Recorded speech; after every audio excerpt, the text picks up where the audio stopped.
pessoal, tudo bem? Aqui é a Kati, sou professora pedagoga e estou aqui para a gente conversar um pouquinho sobre TCC. Vamos conversar? Bom, no vídeo de hoje a gente vai conversar um pouquinho sobre referencial teórico. Eu falei para vocês no vídeo passado que nós estaríamos conversando e trabalhando um pouco sobre o referencial teórico que eu trouxe no meu como um exemplo, como facilitador, para você entender como seria possível você fazer no seu.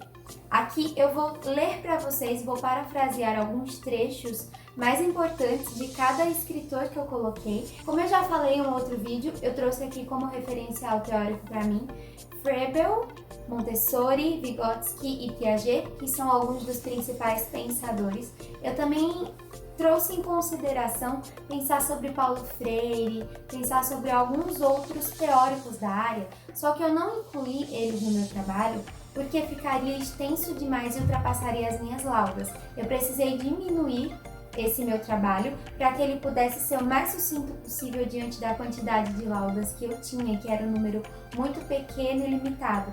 Então eu não consegui desenvolver tanto conteúdo quanto eu pesquisei e quanto eu gostaria de fazer. Porém, se você tem um número um pouco maior de laudas para usar, pode ser mais fácil para você.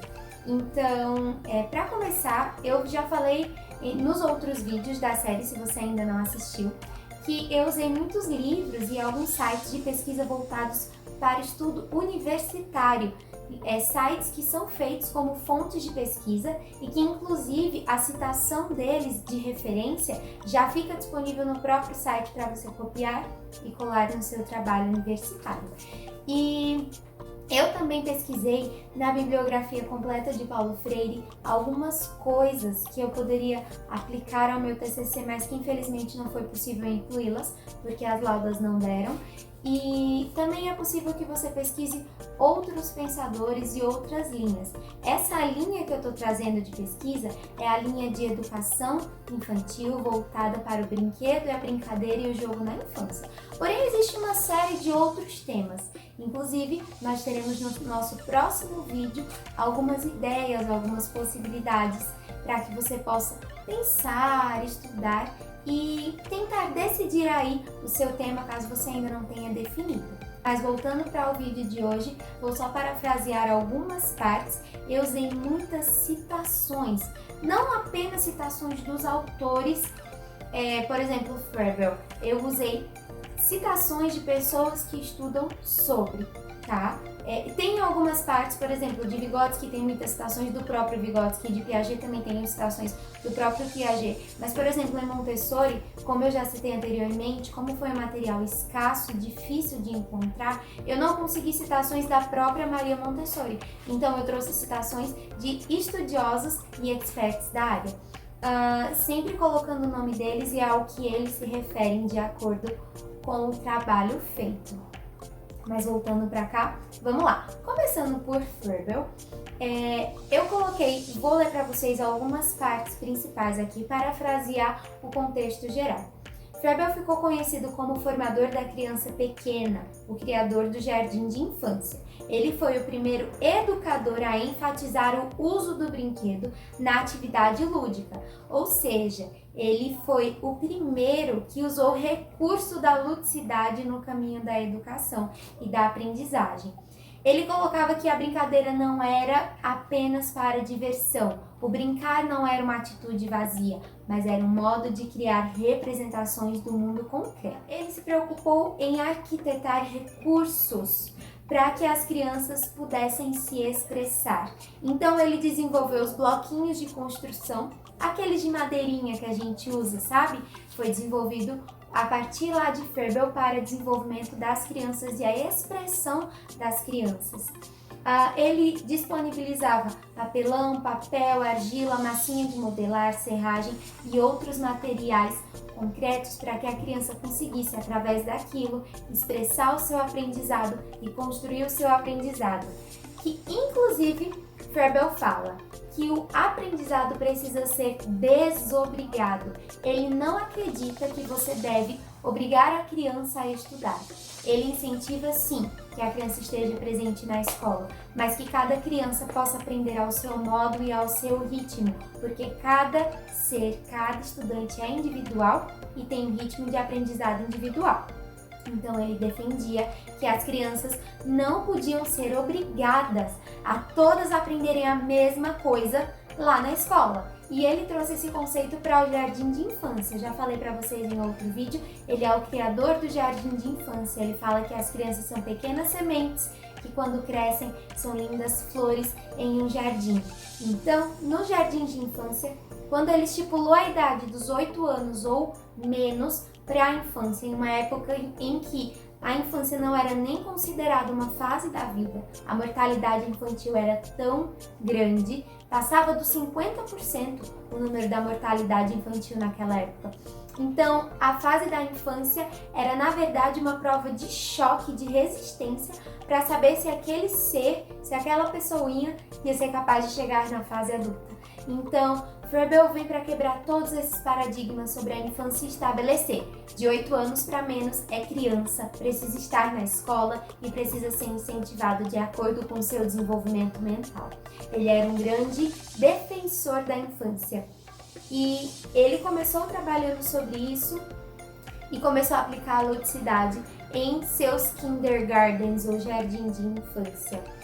Ele acreditava na educação espontânea. Ele e Maria Montessori foram os precessores, foram as pessoas que começaram com esse tipo de ensino. A educação espontânea, o aprendizado espontâneo, fala a respeito da criança ter livre circulação no ambiente para explorar e aprender ao seu modo. Eles defendiam que esse conceito de cadeiras enfileiradas, crianças sentadas, o professor anotando no quadro e a criança em silêncio, não é a forma de se ensinar. Eles já defendiam isso há muitos anos atrás. Lá em 1800 eles já estudavam e falavam bastante sobre isso.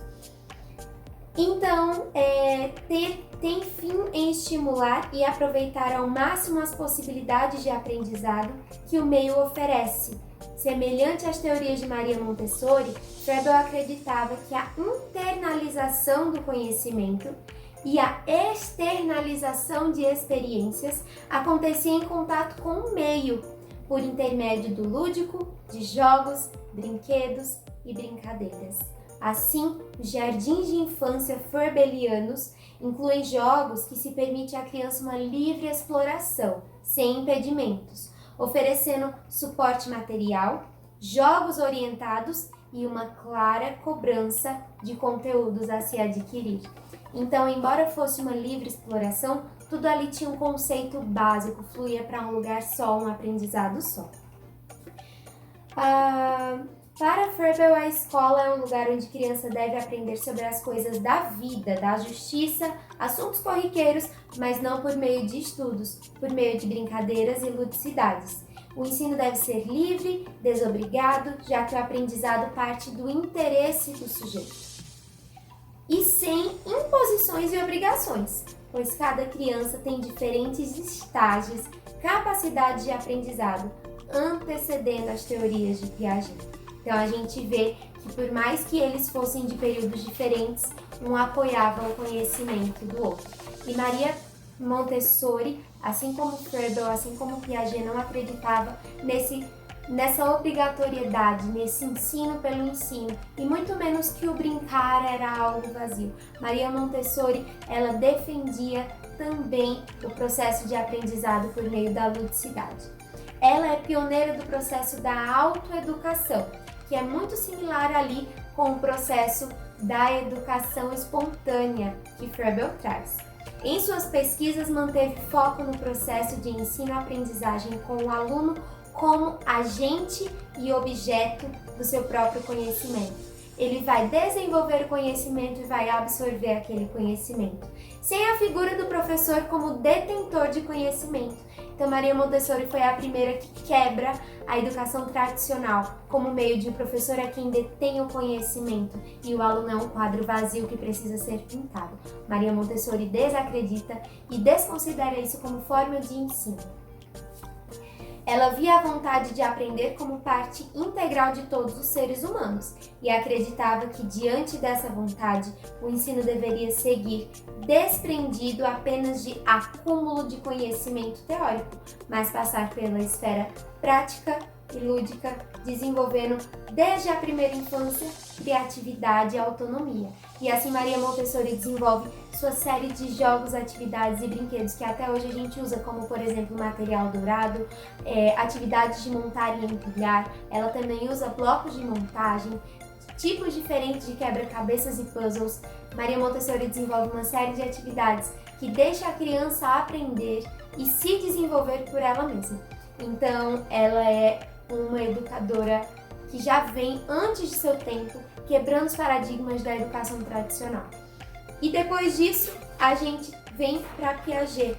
Piaget ele traz o lúdico, jogo e brincadeira como inteligência, subordinado ao desenvolvimento da inteligência.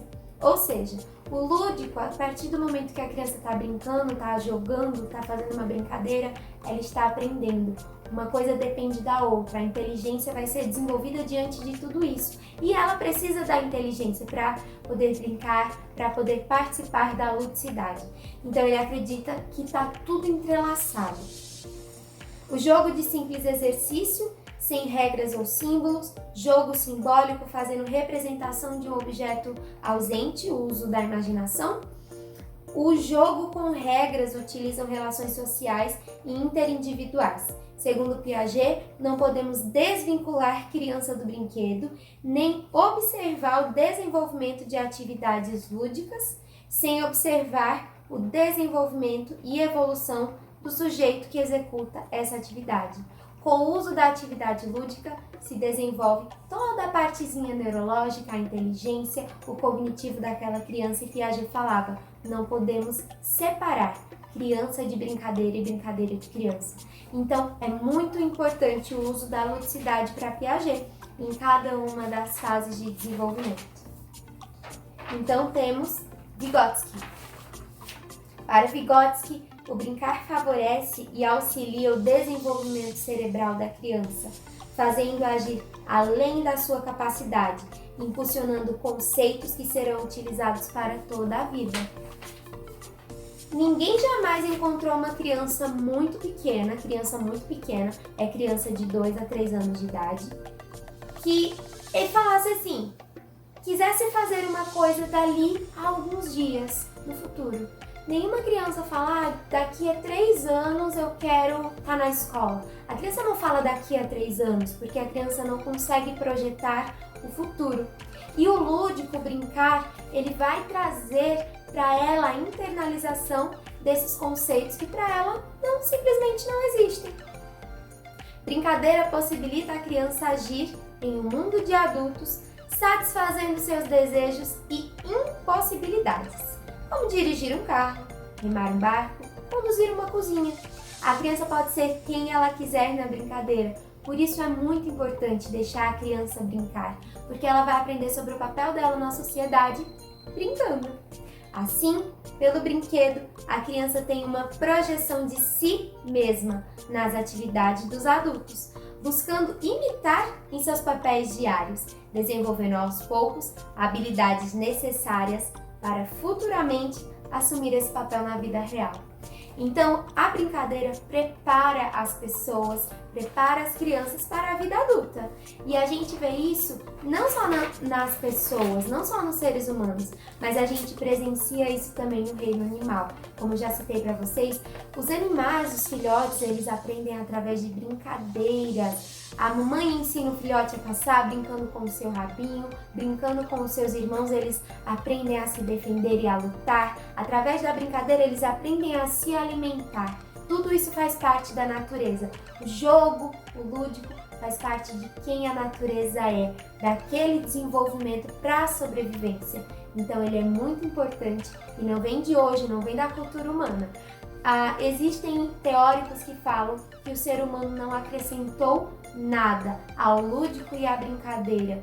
Desde que o mundo é mundo, existe ludicidade, existe brincadeira em todos os reinos. E nós precisamos apenas seguir isso adiante. E principalmente dentro das escolas, que é onde as crianças passam mais tempo de qualidade, tem mais aprendizado. Precisamos ter isso como fundamento da educação. O lúdico é a base do aprendizado. E todos esses teóricos falavam a mesma coisa em uma só linguagem. Criança precisa ser criança, criança precisa ter seu tempo de desenvolvimento respeitado e criança precisa aproveitar o seu tempo para se desenvolver. Então, esse é um pouquinho do meu referencial teórico. Vou deixar alguns links de referências que eu usei aqui embaixo para vocês poderem dar uma olhada, uma pesquisada, se vocês quiserem buscar alguns livros para o seu TCC, para o seu trabalho de universidade ou de escola. Fica à vontade, tá bem? Caso você precise de alguma ajuda, tenha alguma dúvida, deixa aqui nos comentários. Não esquece de deixar o like, se inscrever no nosso canal e nos vemos no nosso próximo episódio. Tá bem? No próximo episódio vamos falar então sobre alguns temas e dicas e também vou deixar alguns links de referências para vocês. Então até o nosso próximo episódio. Vejo você lá. Tchau!